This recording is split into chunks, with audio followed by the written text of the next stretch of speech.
To start our snowflake drawing, you will need a piece of paper, a printing plate, pencil, an etching tool, tape to share at your table, and then the snowflake stencils to share at your table.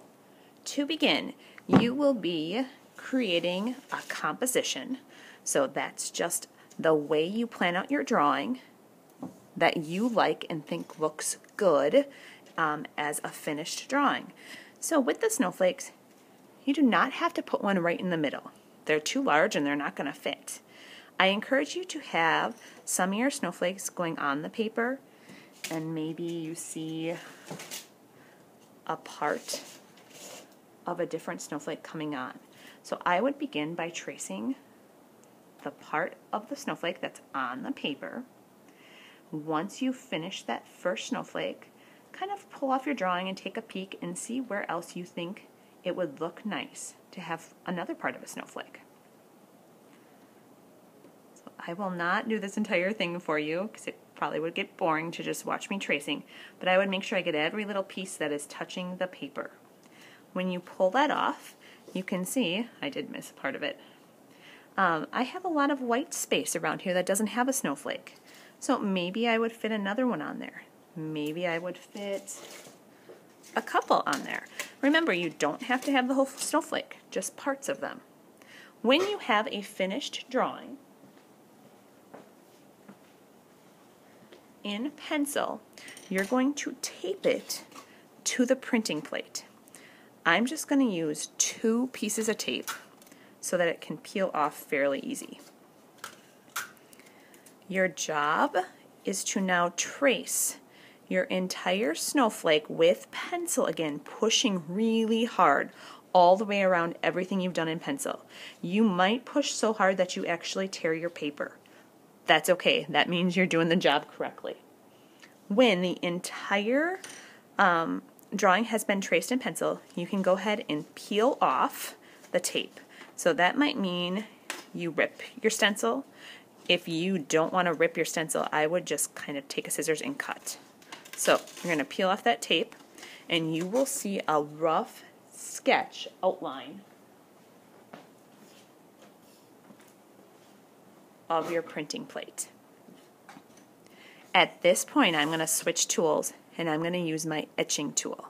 So this is just like a pencil, it just doesn't have lead on the end.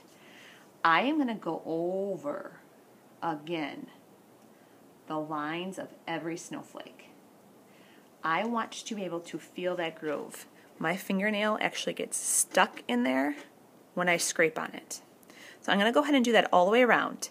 My next job is probably the job that's going to take me the longest. I'm going to take this etching tool and I am going to push down the outside of the snowflakes.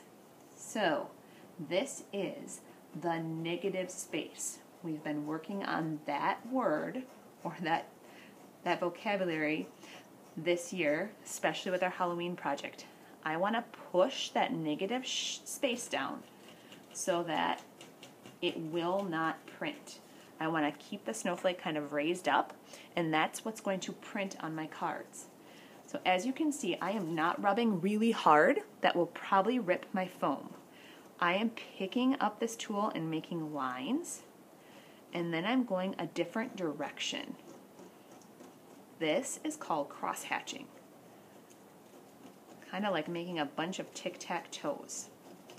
When I bring this up closer, you can now see and feel that little ledge, and everything else is getting pushed down. When you are finished with this part, I'm going to grab this finished one, you will see quite a texture in this background. Parts of that will print, but most of it won't. I've created a plate that is very smooth. Got a piece of tape on my finger. It's very smooth on the snowflake surface, and that negative space is pushed down so it will not print. When your plate is as finished as you think it should be, bring it to the teacher and they will double check that you can actually feel that ledge and you have done all the work you need to get ready to print.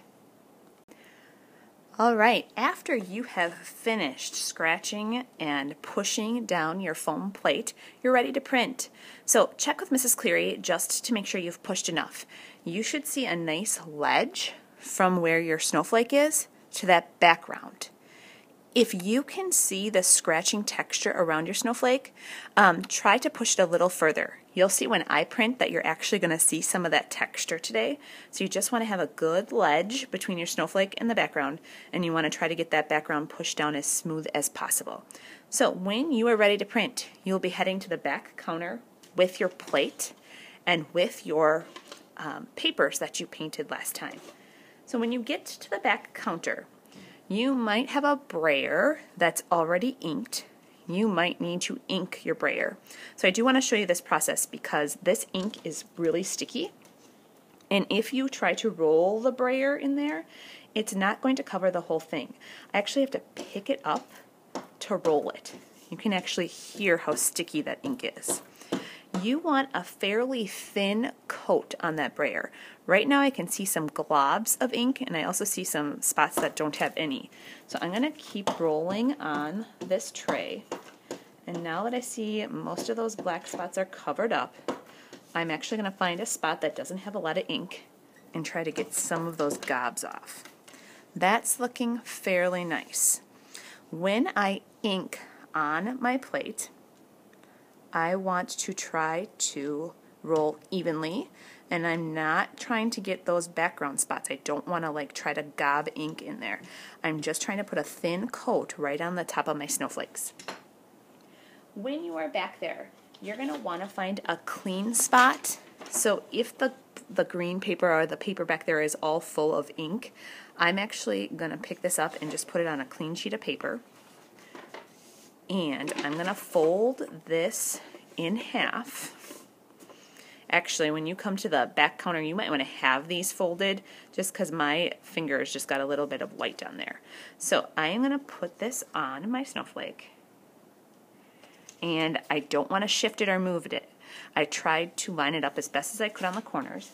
And now I'm going to apply some pressure on there, rubbing really hard all over. And I'm going to pull that up. And I got an awesome snowflake print. So as you can see, I do have some of that white showing up. I think a little bit's okay. It makes it kind of look really snowy. But just check with me before you come to the counter to print, just to make sure we have that background pushed down as best as you can. When you have printed all of your papers, you can carry them to your table spot to dry.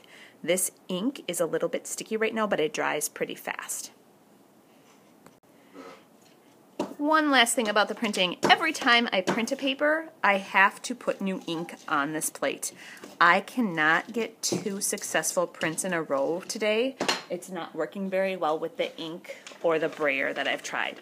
So every time I print, I put new ink on. When you're finished printing it, remember you are taking those printed papers and cards back to your table spot. Your printing plate, it's an option to keep this. If you're going to choose to keep it, I would simply fold it into a piece of paper. If you want to wash the ink off before you do that, you can. You would be able to reuse this at home. You can actually just use marker on it and it would print nicely. If you want to just take it home, you can fold it into that piece of paper like that. If you would prefer to just throw it away, that's an option as well. The class will be cleaning up together. Some kids will be washing dishes at the sink, so that means you're bringing these dirty tools into the soapy buckets and just washing them with your hands, rinsing them dry, and laying them out on the towels at the sink to air dry. Some kids might have to wash tables depending on where our messes are, so it will be a class effort to clean up our mess.